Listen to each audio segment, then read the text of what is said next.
the devil one day, handed me a cigarette and said, it's okay.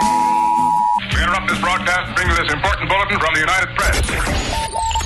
Welcome to the Devils in the Details radio show live on SkidrowStudios.com. Here's your hosts, Wyme Wruscel and Nestor Rodriguez.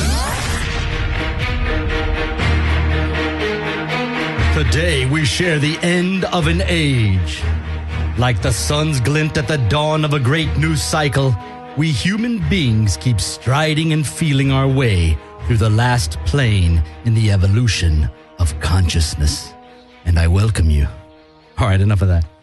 Welcome to the historic broadcast that is the 12/21/12 edition of the Devils in the Details radio show. My name is Wyme Wruscel, and I thank you for risking your life today by staying close to those electronic devices. So I appreciate that. My regular co-host, Nestor Rodriguez, is not in the studio today. He's working on a few things for us in New York City and will be joining us later in the hour to share his personal visit to the Mayan ruins of Chichen Itza. So that should be very good. On the second half of this show, we'll be discussing the Mayan calendar as taught by the amazing Mr. Ian Lundgold of MayanMagics.com. That's Mayan, MAJIX.com.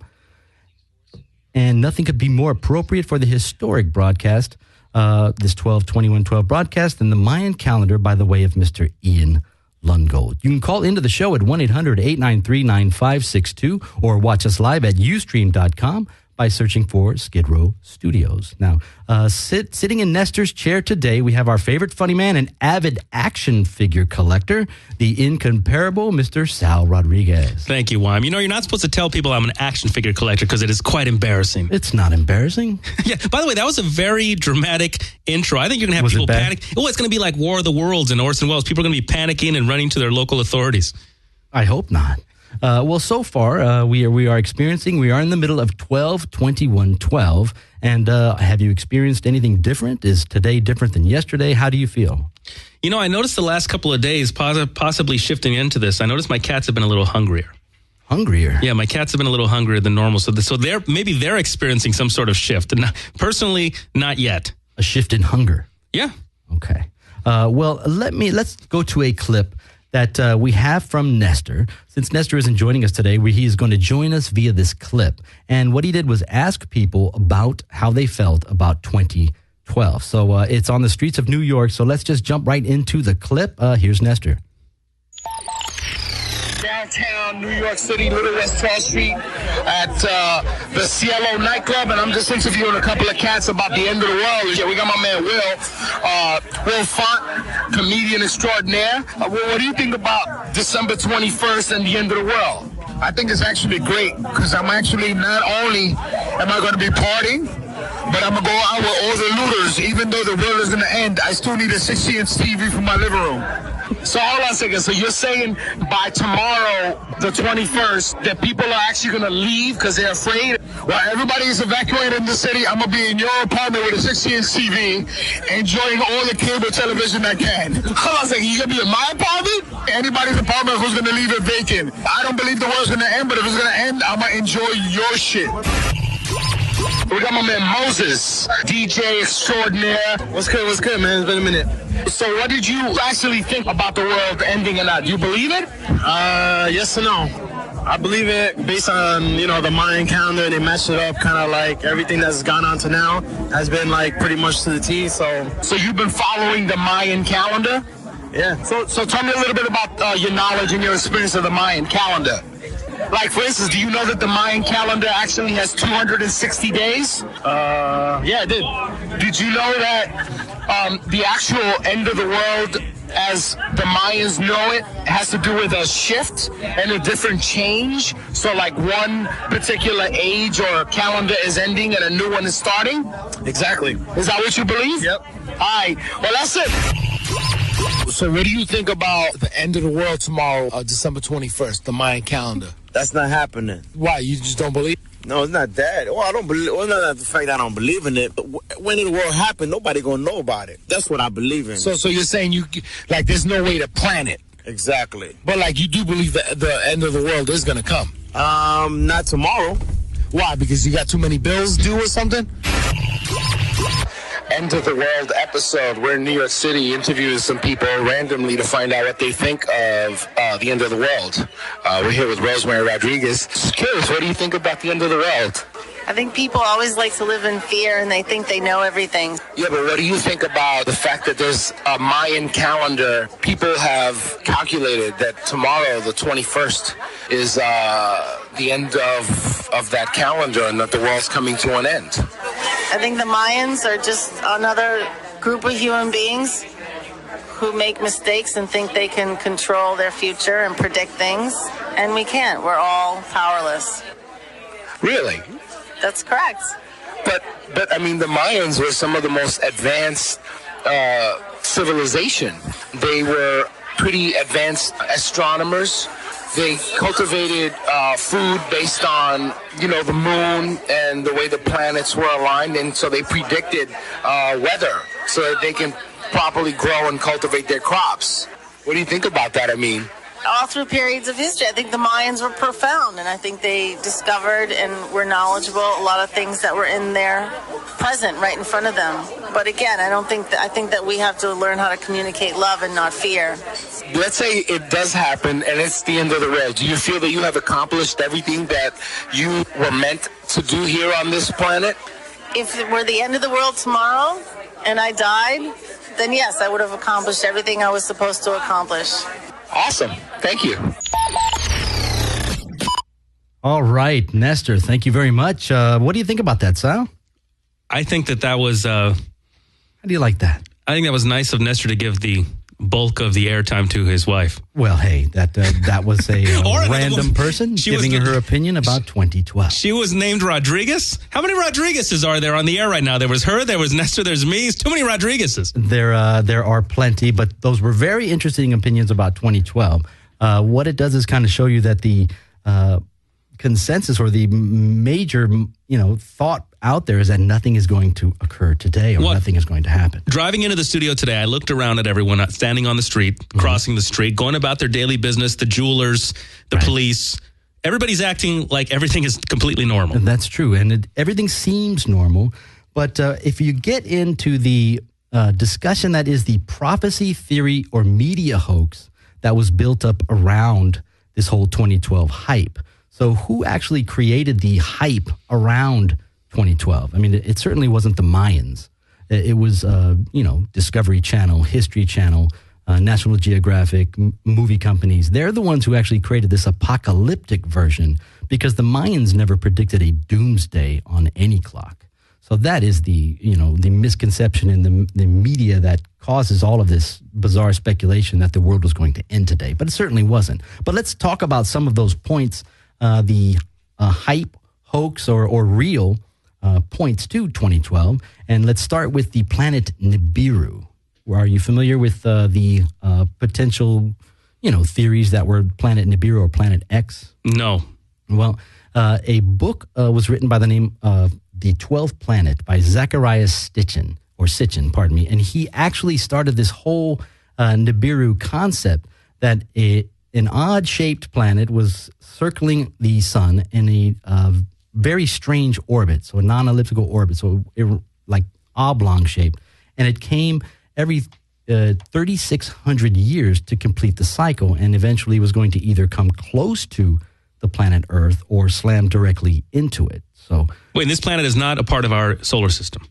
Nibiru is not, currently, no. We do not have any records of Nibiru. Oh, I see, because its last appearance was before we started keeping track. 3,600 years ago, I imagine, in this man's theory, that it would come back to us. Okay. So, and no Europeans had a knowledge of it. For example, you might have had the Mayans had a knowledge of it, but the European, Galileo and people like him didn't have a knowledge of it. Well, I don't know if the Mayans had knowledge of Nibiru, but the theory goes that if a planet is going to hit us, that we're going to have some sort of knowledge of it or, some sort of scientific evidence of something approaching us. So Nibiru, we're not going to spend a lot of time on. What do you think? Should we put that in the hoax? What do you think about Nibiru? Do you think it's possible that a planet would hit us without NASA telling us? Well, that's very interesting because this reminds me, it's sort of the Halley's Comet of planets. It could, yeah. Well, right? I mean, we haven't heard of this. It appears once every, 30 blue moon. So yeah. So where is it supposed to be, or where is it theoretically at the moment? I couldn't tell you, but it certainly didn't strike us or come near us anytime soon. So Nibiru, let's put Nibiru in the hoax box. So there we go with Nibiru.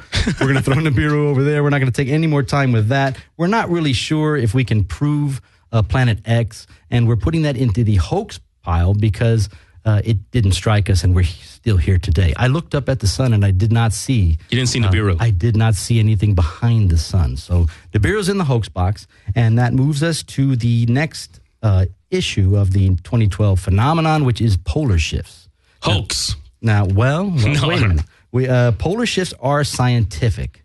So wait, please describe what you mean by a shift, because obviously you're talking about we have the North Pole, we have the South Pole. Those are the poles, right. And they would shift in what respect? The poles would actually shift and change places. So change places, meaning south would become north and north would become south. That is correct. Or a certain, a level of, a certain distance between. I mean, it doesn't have to be a complete. It can go anywhere in the middle. But pole shifts are real, and they have occurred in our history. But what?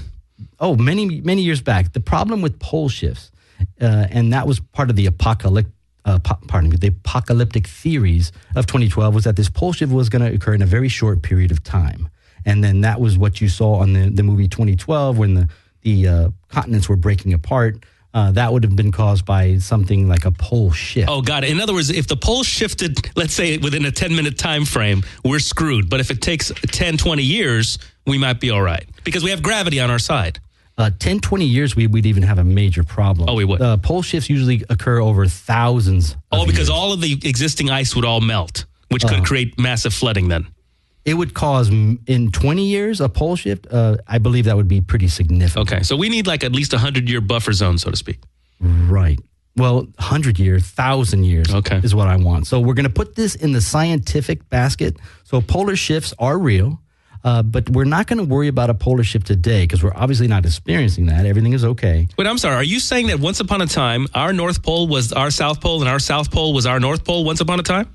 Many, many years ago, that is exactly how all the continents have actually shifted and been manipulated about on the planet. Yes, the poles have shifted, and there is scientific evidence to that. And you should check into that. It's very interesting. But the reason why we're going to not worry about pole shifts, put them in the scientific basket. They can happen, but they'll only affect us if we live to be 15,000 years old. So pole shifts... I'm eating organic now, so it's possible. It's possible. So pole shifts we will put in the scientific bucket. We won't crinkle that one up. You didn't crinkle it. No, we have to pay attention to those and learn about pole shifts. And that moves us to the third part, or a very important part or a significant part of today, which was the galactic alignments. So yes. Now, this is what freaks me out when I hear about things that may occur to our technology in the event of a galactic alignment, which then triggers, we're going to talk about the sun, right? Right. Okay, so when we talk about that, this is where I think, this is possible. This isn't a Michael Bay film necessarily, or even something that you could only theorize. This could potentially occur. They're very real, and they are scientific. They're astronomical, so they appear in our skies for everyone to see. So they appear in plain sight. They occur many times throughout history, but recently, in the last few days, and the alignments surrounding 2012, the whole apocalyptic theory occurred on 12/18/12. So on 12/18 at 9:36 Universal Time, that was 1:35 a.m. our time. Here in LA, we experienced the first of the galactic alignments that we were experiencing at the end of this great Mayan cycle of 5,125 years. That cycle began August 13th, 3,114 BC, and today is the end of that. That's 5,125 years, or the great Mayan cycle. So now, were these discovered independent of the Mayan calendar? So you're talking about a planetary alignment, and you're talking about a Mayan calendar. They measured the alignments. So the Mayans were great astronomers that actually studied the stars and what they meant. But these alignments... so modern-day physicists and astronomers are verifying what the ancients wrote about and knew. I would imagine so, sure, if you look at the information. But the critical thing about the alignments is that we are experiencing, or we're in the middle of experiencing, two. And the second alignment was today, 12/21/12, 17:30 Universal Time, and that was 9:30 a.m. our time today, this morning. We experienced the major... That's 9:30 Pacific. Pacific time here in LA. That was the major of the two galactic alignments. So we are finished with them. I certainly didn't feel anything different from the galactic alignment. I know there were a lot of spiritual people who were in meditation and in deep thought during that process, but nothing was physically different. Did you experience anything different this morning around 9:30? I was actually, now that you mention it, I did awaken suddenly at 9:30. This is the You were still asleep at 9:30? I'm a comedian, man. Whoa. Let me tell you something. You're not getting ready for the show? Now that you mention it, it's strange that you mentioned this because at 9:30 today, I was awakened. Okay. All of a sudden, for no particular reason, there was nothing going on in my apartment. Not the gardener? No, it wasn't the gardener. It wasn't the mailman. It wasn't my girlfriend. It wasn't the cats. It was nothing. I was awakened. I looked around. I thought, I could sleep for a couple more hours. And so I went back to bed. But I was awakened at 9:30 this morning, possibly the planetary alignment. Very interesting. So maybe you have some sort of connection. That's very neat. So the alignments are real. I can't go through the planets because it would take forever to go through the actual planets that were aligned. But the alignment can be studied, and you can look at those planets and go on NASA.com. There's information all over the web on where to actually look up what planets were aligning. But they were very significant, and it was a very rare alignment. And the last time that this alignment occurred, there was a very powerful solar event in our sun. Are you talking about the solar flares of 1859? That's right. What do you know about these solar flares of 1859? Well, you can easily look this up online, but the solar storm of 1859, also called the Carrington event, solar storm in 1859 during solar cycle 10. Now, you have to, there are people who are solar physicists. That term is new to me. Solar physicists. We've all heard of physicists, but people who just study the sun. Just study the sun. So this event of 1859 was observed and recorded by Richard C. Carrington, and therefore named after him. But basically, it involved evening light storm. So you essentially had daylight at night for a while. And you said this, and I know that this occurred around this rare alignment. This says. So that's what people are saying, is that this planetary alignment happened at the same time as a solar flare event, and then people are predicting then that it's going to happen again. And it's much like the alignment that we experienced today. That's why I brought it up, that there was a similarity in the planets that were actually aligning. Yes, and it affected the telegraph system of the time. So that's the thing, is that, this goes back to what I've said before, is that earthquakes don't kill people, buildings kill people. So in this instance, you had the technology then affected by these solar flares and the solar storm. Well, today, if that same solar storm happened, you're going to have a different effect. Okay, so a solar storm is a geomagnetic storm. So it's actually part of the sun that erupts out of the side, and it projects gases towards whatever direction it shoots out. So yes, in that instance of 1859, and prophetically the next instance directed towards the sun, because solar flares can go in any direction. If it's directed toward the sun as the Earth, as it was in 1859, that's when you're in trouble. So that's what people are predicting. So the planetary alignment affects the solar flares affecting life on Earth, and particularly our current technology. Right. So if we were to get hit by something like a solar flare, it would have to be a large flare in order for it to do any major damage. So they rate these flares on a letter scale, and the most dangerous would be the X-class flare. And we have experienced many X-class flares this year, including an X54 in March. In July, we had X1 and an X14. In October of this year, we had an X18. So they are common. But to be clear, though, none of those flares were directed at the Earth. These flares actually hit the Earth. They did. Right. And they did various things to our communication satellites and knocked cell phones out. It was in the news, and you could actually research that if you go back and search. Well, they're talking about a big solar flare directed not even necessarily at the Earth then in this respect, knocking out completely the satellite communications. Right, if it's big enough. Yes. So there was a large solar flare in 2003, and that was the Great Solar Flare of 2003. It was an X28. So if that X28, and that did not hit us, that was aimed away from the Earth. But had that X28 hit us, that would have been this apocalyptic solar flare that was predicted today.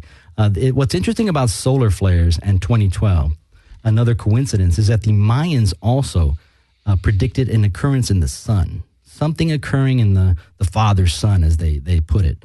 Well, they were sun worshippers. They literally worshiped the sun, didn't they? Well, they studied the sun, and they believed that the end of the great cycle, there would be some sort of occurrence in the sun. So theorists ran away with that with these solar flares, but it's certainly possible. What do you think? I mean, a solar flare going to hit us one day and kill all the electricity, the money, because it's all controlled by computers. It's going to, water. If the solar flare occurs, it affects our massive communication device, the massive global grid, as we call it. When that grid is toppled, some people are theorizing that people in urban areas, within a 10-year period, after a cataclysmic event like that, 9 out of 10 people will be dead. Easily. Dead. But very quickly in the areas we live in. So in cities, the urban areas. So theoretically then, somebody out in the rural areas, maybe the Amish for tribal people out in the rainforest, would not really be affected. If they're prepared. And it makes, solar flares, alignments, potentially these could be apocalyptic. So if you prepare for something like a solar storm or an earthquake, you don't really know if you're ever going to need that preparation. So as long as you're prepared, somebody anywhere could certainly survive. But in the cities, with mass population, we are in trouble. And that is within hours of that power grid going down, because it's not going back up in an hour. Yeah. That's going to go back up. They have to rebuild the transformers, put them up, and because they're going to be destroyed. So if that occurred, it would be Black Friday times 100. Every day would be Black Friday at Walmart. That's what it would be. It would be really devastating. So those are just the surface of 2012. Those are the things we've learned about for many years. We've seen all the shows on History Channel hyping these things up, that potentially these things were going to happen to us today. Now, we're certainly not out of the water with solar flares or the other things that we're talking about today. In other words, if we make it through today, it's not like, we don't have to worry about it now. Well, you can hope that. But I certainly don't think that with things like solar flares or earthquakes, things that are of nature, they can always occur. So that is real. Solar flares real. Keep that in the scientific box. Solar flares are real. That's learn about scientific. Nibiru. Nibiru is... that was a hoax? That was a hoax. Okay, that's We're going to call that a clear hoax. Okay, the polar shifts is scientific. Could be real. That's correct. Okay, so far... But occur over a long period of time. And what were the options again? Either hoax, scientific, or prophecy? and that's correct. We'll go with those. Okay, so far none of the categories none of the subjects have gone into prophecy yet. I don't see a prophecy except for the next topic, which is what we're going to talk about. Yes. Which is the interpretation of the Mayan calendar. Now, we're certainly not going to do this justice, but I would like to give it a try. And this is an interpretation of the Mayan calendar by Dr. Carl Calleman. That's Calleman, CALLEMAN.com, and Ian Lundgold. And that's MayanMagics.com, MayanMagix.com.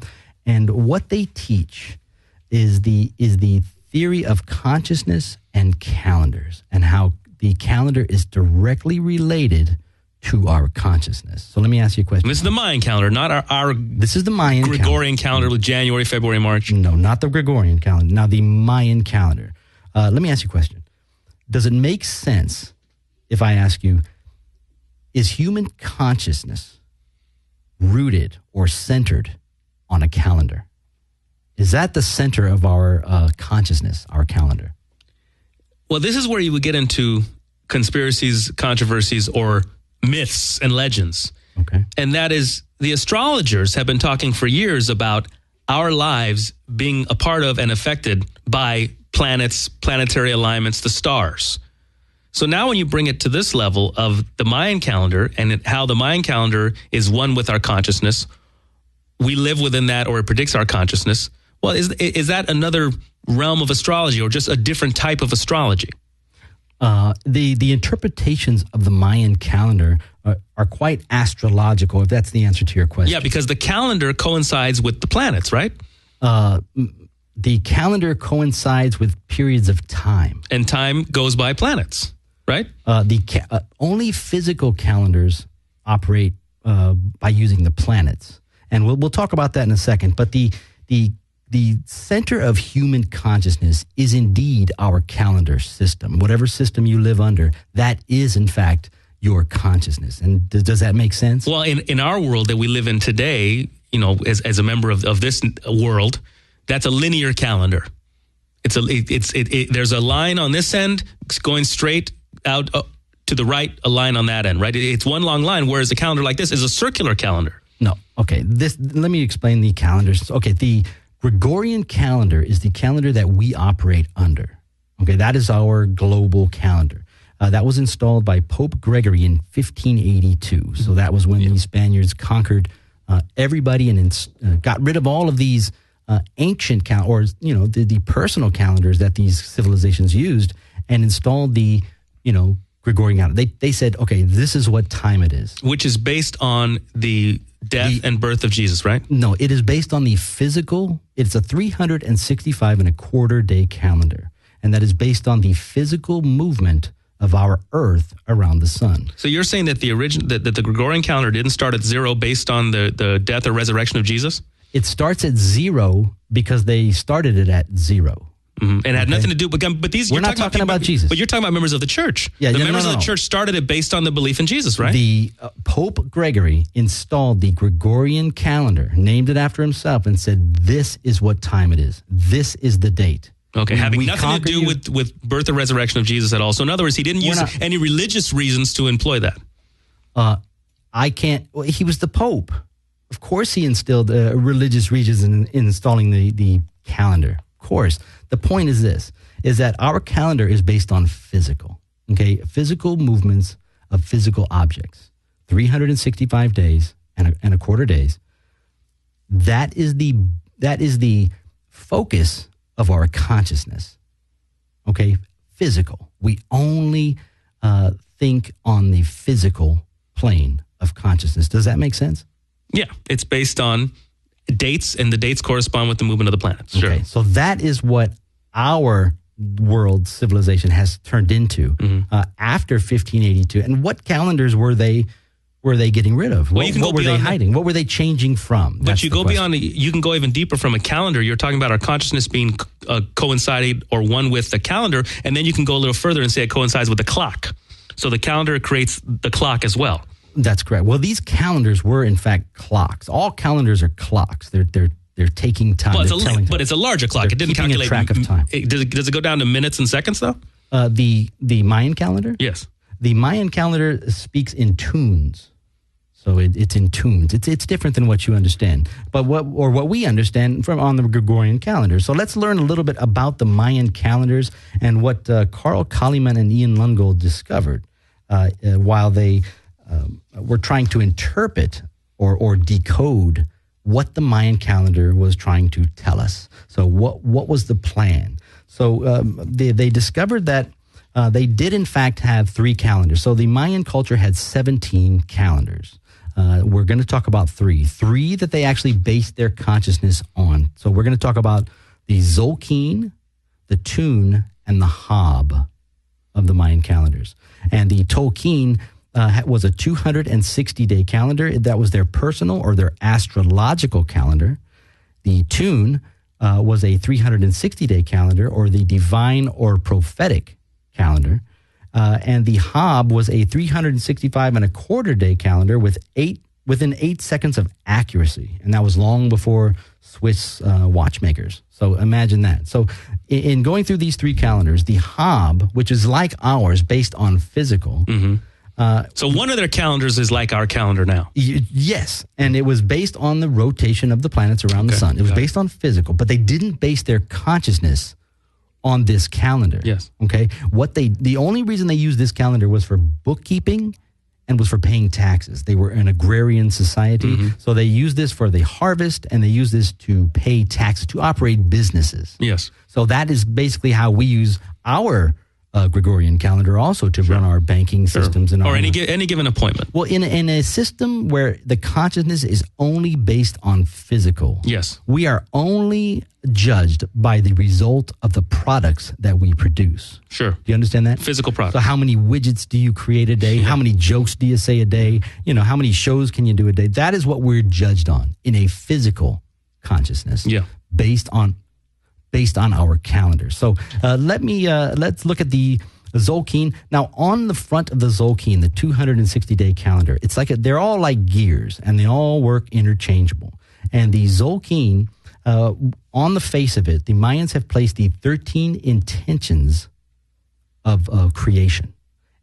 So the 13 intentions of creation interact with the 20 aspects on the tune. So on the tune, on the face of it, there are 20 aspects of creation. The Mayans believe that there were 13 intentions and 20 aspects to the levels of human consciousness, or the evolution of human consciousness. Now, I'd be curious to know if these calendars and the wisdom thereof were a part of the elite of the Mayas, a part of the priest of the Mayas, or every citizen went along with this. Every citizen went along with these calendars for sure. It wasn't these weren't the elite calendars. Okay, so the guy putting up bricks had an awareness of the evolution of consciousness. His name and purpose were picked from these calendars. That is correct.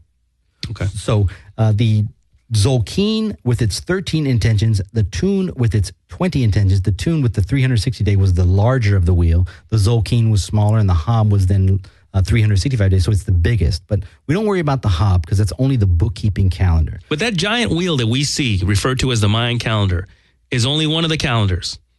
That's a depiction of it. So that has all the intentions going around it in the carvings. But so when the Zolkeen moves, it actually moves all three. And it matches on a day. Mm-hmm. So you get an intention and you get an aspect for every day of creation, every day of life.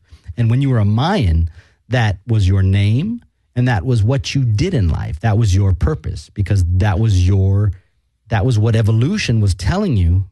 That was what your conscious was telling you.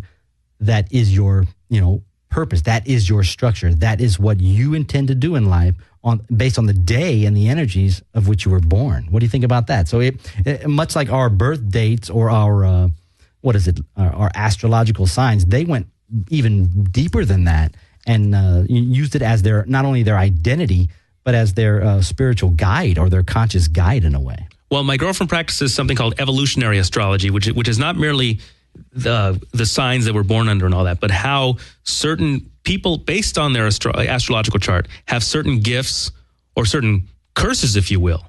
And then that will then affect the way that they make choices, which will then affect the things that they do with their lives. Okay. Well, the Tolkien and the tune, when they're rotated, the 52 revolutions and the teeth match back up. And that is a cycle of these two calendars in conjunction with each other. So 52 turns and they match back up. And at 52 revolutions was in the Mayan culture where you became an elder. Now wait, does this 52 doesn't have anything to do or has any relationship with our 52 weeks of our calendar? The 52 revolutions? Yes. I believe that was 52 years. Oh, okay. So that was not 52 weeks. No relationship It was 52 tune. But okay. I believe you were around the age of 52, and that certainly would be something to look into. But the 52... I mean, anytime I hear the number, obviously if I hear 7, 52, 12, I'm going to wonder if there was a relationship with our calendar, which, that's good. 7, 52 weeks, 12 months, etc. Right, and what we're going to get to next is quite mathematical, and we're going to take a look at how they decoded it using math. But the elders of the Mayan were the teachers, and they had the ability to then express their calendars and their writings. Before they were 52, they couldn't teach anybody or teach anybody about this. So it could be potentially why we don't know a lot about it, because maybe a lot of these people didn't live to be 52. Well, I think one of the reasons we don't know a lot about it, according to an interview I saw with a Mayan elder, present-day Mayan elder, is that a lot of their artifacts were destroyed by the Spaniards and the Europeans. The Europeans, on purpose, intentionally destroyed a lot of their artifacts, culture, temples, anything that they would have seen as pagan, because this was the Catholic Church. Right. So they intentionally destroyed a lot of their history. So the present-day Mayan, only through word of mouth would they probably even have a knowledge of a lot of this. Right. Well, they were afraid. I believe it was fear. Fear always drives everything when it comes to conquering. It was fear of what these calendars represented. So if they believed in something different than what they wanted them to believe in, they couldn't have control. they couldn't have control of their conscience. When I read history, it gives me actually a degree of shame having Spanish blood in me. It shouldn't. You just got learn the right side of history, and you have nothing to worry about. So this leads us into the interpretation of what the Mayan calendars actually meant. So Ian Lundgold and Calleman actually looked at the calendars and said, okay, we understand what the Hob represents, the physical calendar. And we know what the other two, we know that they're 260 days and 360 days, but what do they represent? They had to figure that out because it wasn't based on physical. So what was it? And what they discovered with mathematics was that it was the evolution, the evolutionary planes of human consciousness, or the evolution of life. And the way they discovered that was using an ancient Mayan ruin called the Stone of Kobah. And the Stone of Kobah... Was it an Indiana Jones movie? I think it might have been, but the Stone of Kobah was found in the ground. So they lifted it up, and on the face there were 9 carvings. And those 9 carvings were time periods in tune. Okay, so in Mayan tune, they were carved. So what the Calleman did was take these 9 numbers and linked it up with the 9 levels of the Mayan pyramid. Now, there are 9 or 5 levels in every Mayan pyramid. And it made sense that these 9 periods in time may essentially line up with the 9 levels in the pyramid. So they did this, and mathematically they came up with this chart. And what they did was they lined the Stone of Kobah, or the time periods in tune, with the right side of the 9-step level pyramid. And on the very bottom, they put the intentions. So we have the 13 intentions, and they break that into days and night cycles. So day and night periods. There are 7 days and 6 nights to the elements of creation. Okay, so in the way and the length that it took for the the Big Bang to occur to present day. So that is something that occurred in each one of these day and night cycles. So the believers of this and the believers of the Bible can at least agree on something. You know what? Everything is charted on this. So this is not something to believe in, and that's an interesting thing to remember. The Mr. Lundgold states that this is nothing to believe in. Everything, this decoding, they're decoding. He says, don't believe in him. And don't believe in the decoding, but you don't have to live by it. But it's imperative that you know this information and that you learn this and look at this and look at what they've discovered by using the Mayans' information, ancestry, and mathematics. It's incredible. So on each level, they have a name, and of course, Calleman named them, but they read as follows, and I urge you to look at this because it's incredible. But we have the cellular stage, the mammalian stage, the familiar stage, the tribal stage, the cultural stage, the national stage, the planetary, galactic stage, and universal stage. And universal being the final stage, which is the stage we're actually in now. Now, these are various stages of human consciousness as determined by the time periods from the Stone of Kobah. And it's all done mathematically, and I wish I could get into the math with you, but we certainly don't have that time. I don't wish you can get into the math with me. The evolution of human consciousness as mapped out by Calleman and Lundgold makes tons of sense to me. But here's the question, though. So when you mention the word consciousness, what does that actually mean? Does that mean we're going to develop telepathy? We're going to be able to abandon war? I mean, what does that mean when humans or the earth in general, any living sentient being has a growth in consciousness? Your consciousness is your time and your place. So it's not ESP. It's not reading minds. It's your specific point of view as a human being. So our consciousness is determined by our place and our time. And when you put that as a cross, they intersect. And where they intersect is your point of view. Okay? And that point of view is in essence your conscious. Okay? Because Lundgold describes it as your conscious is being aware that you are aware. So if you're ever looking at a landscape or something beautiful and you catch yourself looking at it and you say, wow, that's beautiful. That's you being aware that you're aware. I think in some ancient spiritual traditions, possibly Buddhism or Hinduism, they call that observing the observer. Okay. That is experiencing your consciousness. That's being in the time and place and having a point of view that is only your own. Well, I guess that would be also a separation between consciousness and the brain. I think many people in our culture may associate the brain with consciousness, implying that without a brain, there would be no consciousness. I believe the brain is the machine that controls, that is consciousness. The brain is the machine that organizes it all. The brain, without the brain... Sort of like a PBX operator, like an old-fashioned PBX operator then, essentially, right? Plug in the things in where it's all supposed to be. But what's interesting is that by the interpretation of this calendar, that evolution was occurring long before there was a brain, and it was always occurring.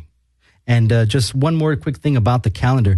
On the very bottom, the 7 days and 6 nights were very long in the very beginning. So they are shorter as it rises to the top. So as the points in our evolutionary process increase, so as the speed increases and the pyramid, as we move up the pyramid, the length of time that it takes to go from day to night decreases and it speeds up. So where it took back in the Big Bang 16.4 billion years ago, it took 1.26 billion years for every day and night cycle during that evolutionary process. Now, so a day is not 24 hours as we know a day then. No, it was 1.26 billion years, for each day and night cycle in the first level. So got it. Look at this. I just want to be clear, when you say things like days, I just want to make sure we're not talking about the 24-hour day as we know it. It is amazing information. I want you to check this out. Go to MayanMagics.com, study Mr. Ian Lundgold's interpretation of it. Go to Calleman.com, Calleman.com. I urge you to look at what they found about, in their interpretation of the Mayan calendar, where they actually have discovered that they were tracking human evolution and humans' consciousness. And I think I believe it. I think I really understand that if we look at that as a chart of where our consciousness needs to be, you can kind of put yourself in the place and say, well, am I on the national level? Am I on the planetary level? Where am I in my consciousness development? And you can almost pinpoint it. Is there a racial level? You'd have to find that for yourself. That would probably be the national level. You'd have to find that for yourself. So that is our information about the Mayan calendar. Mr. Ian Lundgold, and I thank you very much, and Dr. Carl Calleman, thank you for that information. Sal, give me your impression on the Mayan calendar, consciousness, evolution. What do you think? Well, I like it. I just imagine it would be. I mean, did everybody get it? Did every person of the era of the usage and creation of the calendar understand it, or were there people standing on the side going, "Oh, I still don't get it"? I mean, did they all understand it? Because this thing is obviously very complex and complicated. It's complex. I believe they did get it. It was where their consciousness were centered. So I wonder if we understand our bills. We understand how to do our jobs, how to produce, how to start on time. We understand that. Well, I barely have a grasp. I barely have a grasp of any of those things.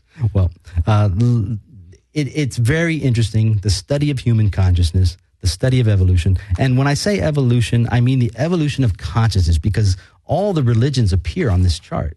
So it's all been graphed out by the Mayans thousands of years ago. And it's there for you to learn about and look and have that change your life, because it really will. Well, they've been talking about, and this is people who would only fall under the category of the New Agers. The New Agers have been talking about a shift in consciousness. I don't know if they necessarily related it to the Mayan calendar, but they've been talking about a shift in consciousness, and that's why people go meditate at the pyramids. They go meditate in Sedona.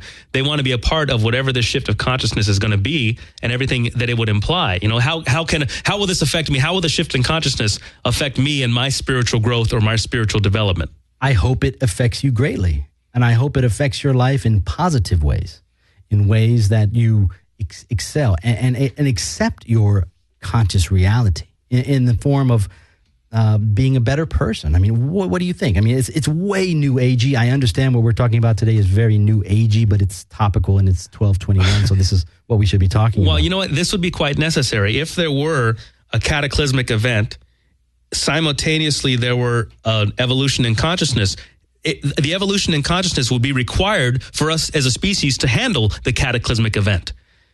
I believe you're right. So, in other words, greater tragedy, greater development and evolution. Otherwise, if we were just the same consciousness during the tragedy, during the catastrophe, we're definitely screwed. And 9 out of 10 people in urban areas dying, just like the experts have said. Whereas if we can grow in consciousness, develop in consciousness, we'll theoretically be able to handle whatever the universe is throwing at us. Well, now I feel accomplished because now you are learning something, and you have learned something about human consciousness today. So, Sal, you're right, man. You're right on track. So keep looking into it, learn about the Mayan calendar, and build your consciousness to the best person you can be. Now we're gonna have a little fun. Now I don't know what this is gonna sound like, but we had a correction to last week's show. What? Yeah. So what we're gonna do is go ahead and get right into it. Time to set the record straight. Time to set the record straight. Time to set the record straight. Time to set the record straight. Time to set the record straight. Time to set the record straight. Time to set the record straight. It's time to set the record straight here on the Devils in the Details radio show. Carol Coates out of La Quinta, California writes, Dear Wyme, on your show regarding Obama's long-form birth certificate, you mentioned that President Obama's lawyers received the certificate in an envelope. You then went on to say he was furnished the certificate electronically. So what is it, Wyme? Paper or electronic? Well, in reviewing the show, I did leave that issue a bit confused. So, Carol, here's your answer. President Obama's birth certificate was taken from microfilm, photographed, and the negative digitally scanned. That scan was then electronically transmitted via email to Obama's lawyers. So they gave it to the lawyers via email. So that's it in a nutshell.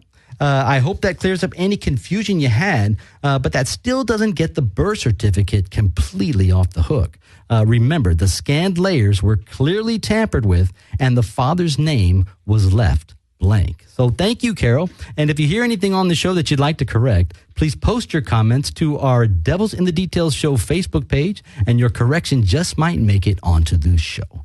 I like that. Devils in the... What is it? Time to set the record straight. Time to set the... I like that. So from the Devils in the Details, thank you, Carol Coates of La Quinta, California, for setting the record straight. Time to set the record straight. Time to set the record straight. Time to set the record straight. Time to set the record straight. Time to set the record straight. Time to set the record straight. Time to set the record straight. Time to set the record straight. All right, now we have Nestor joining us on the phone from New York City. Nestor Rodriguez, are you there, buddy? Yo, what's up, man? How you doing? How's it going, man? 2012, what's happening in New York? Do you have any updates? Is any apocalyptic things occurring? Hello, Nestor. Well, it's going to happen there first since you guys are 3 hours ahead. Any catastrophes are going to happen there first. Right. Well, it's already started to happen. There's a lot of traffic. People are dying on the street. People are just like in the middle of the street, just like falling down. Shit is crazy. Are there any zombies in 3 yet? hours, that'll happen to you guys. Are there any zombies yet? No zombies, man. They're all fucking laying flat on the floor. They're all gone, man. People are dying. You know, it's crazy. So, Nestor, in talking about this whole 2012, these apocalyptic theories, how do you feel about the few things we've been discussing today? The Nibiru, the solar flares, the alignments. Where do you stand on any of that personally? How do you feel? Well, I think that, you know, all of the information that you gave us is amazing. It's right on, very intelligent, and very well researched.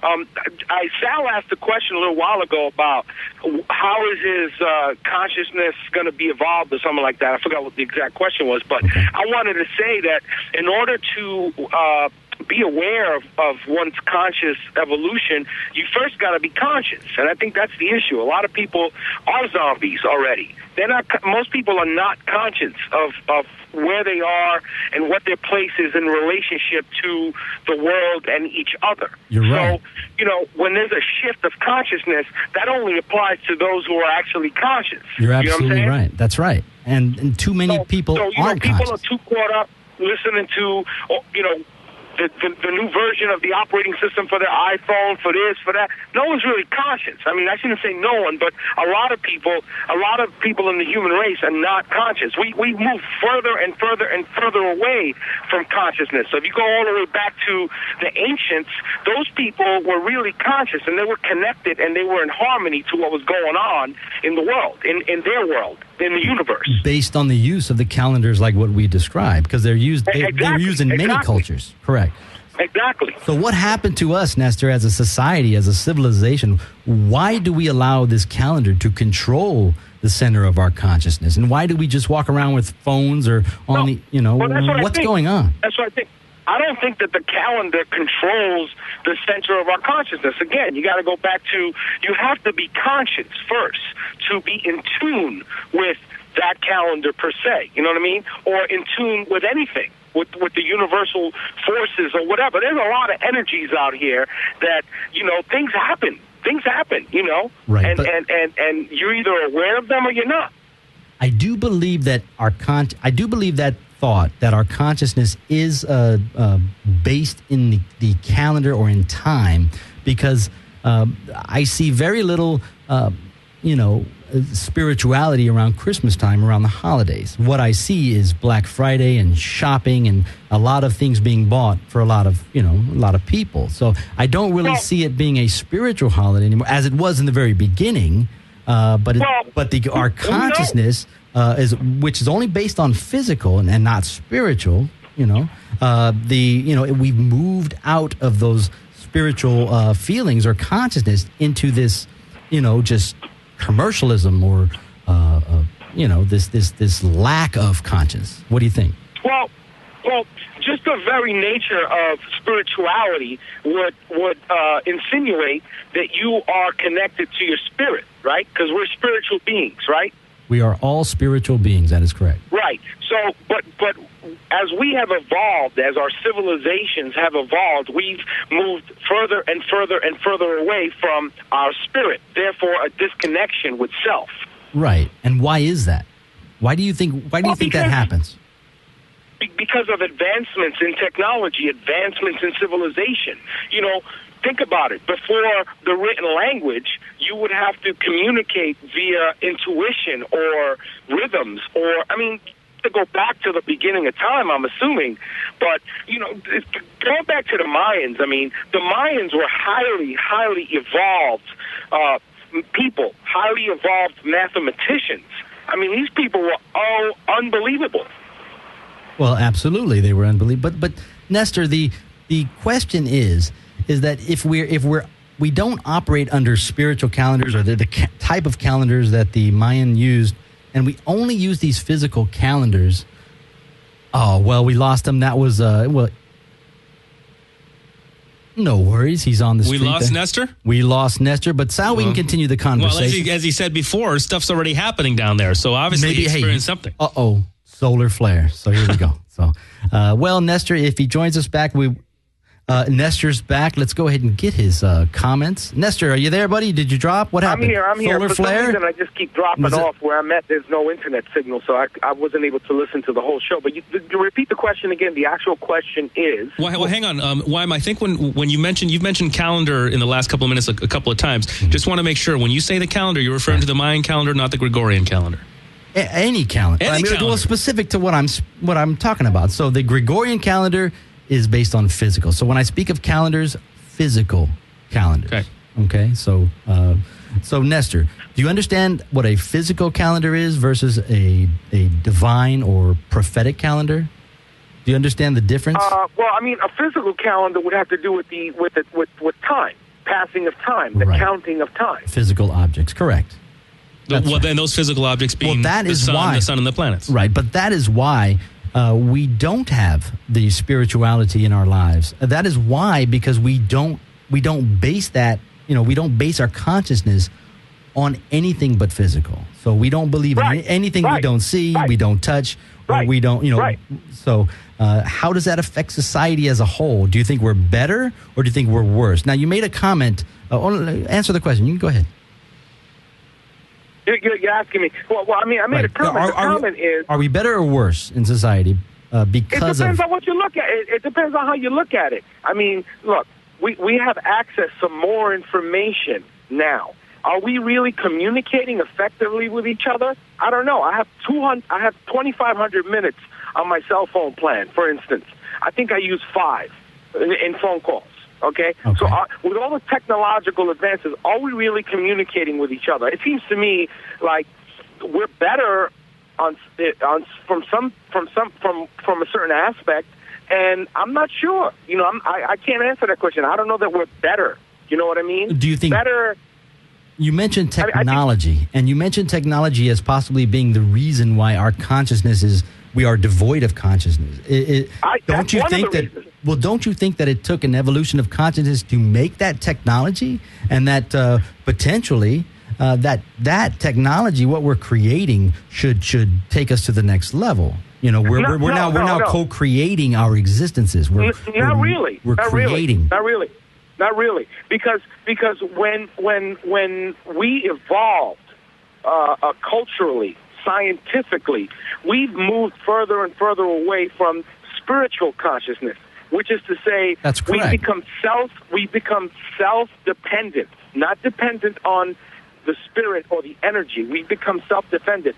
You know, the scientific school is there's nothing else that exists out there that can be proven, right? Well, correct. Anything that can't be proven scientifically. Right. That's how the scientists feel, and that's how they go about their business, which is fine because we certainly need their information as well.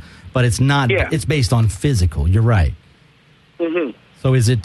So how do we fix it? So how do we get people on track to understand that something like a 2012 or a Y2K is never going to be the doom and gloom that the media predicts? How do we get people's consciousness to the next level so they don't fall for the next Y2K or 2012? Well, there's always going to be people who fall, and there's always going to be people who are based on fear. Fear is the biggest motivator. That's okay? True. You're right. So to answer your question, I think that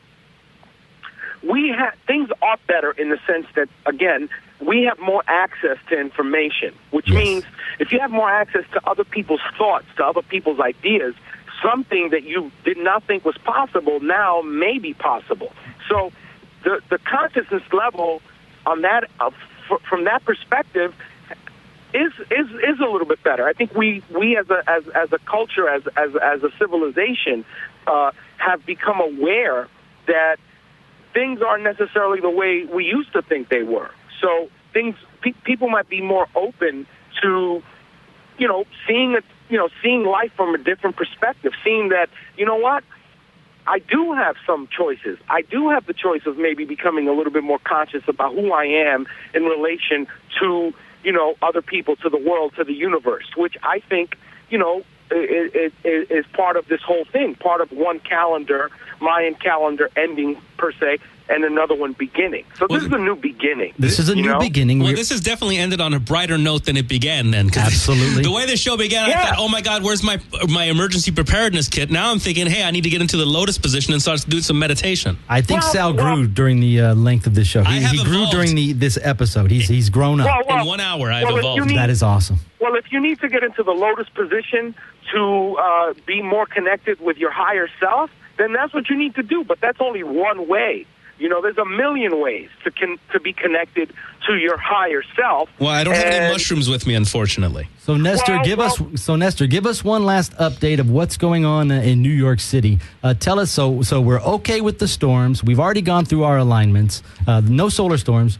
We've been through the alignments. Everything's fine. What do you think? Tell us everything is okay in New York, or what's happening?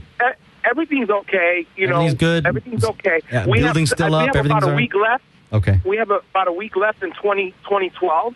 2013 is a new year, a new beginning. I think this is a great opportunity for all of us to become more conscious and aware of a new beginning, not just the first of the year and all that stuff, but a new beginning. Well, thank you. Thanks, Nestor. I appreciate you calling in. I loved your segment. I appreciated that work. Good work from New York City. Sal, would you anything to say in closing, my friend? Oh, I just want to invite any listeners to check out our show, Registered Ear Offenders, hosted by myself and Chris Z, every Friday, 1 p.m. Pacific time, right here on SkidRowStudios.com. Also on iTunes, also on Extreme XM 165.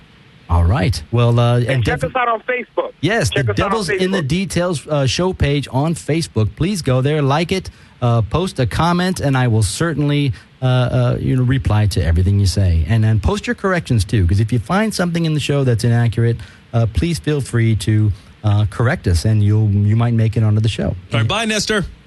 Nestor, right, you take care, man, and don't, be very careful and stay safe, and on your way back, bring us some treats, man. You got it, man. Peace and love and good vibes to everybody. Peace out. See you next week. Bye.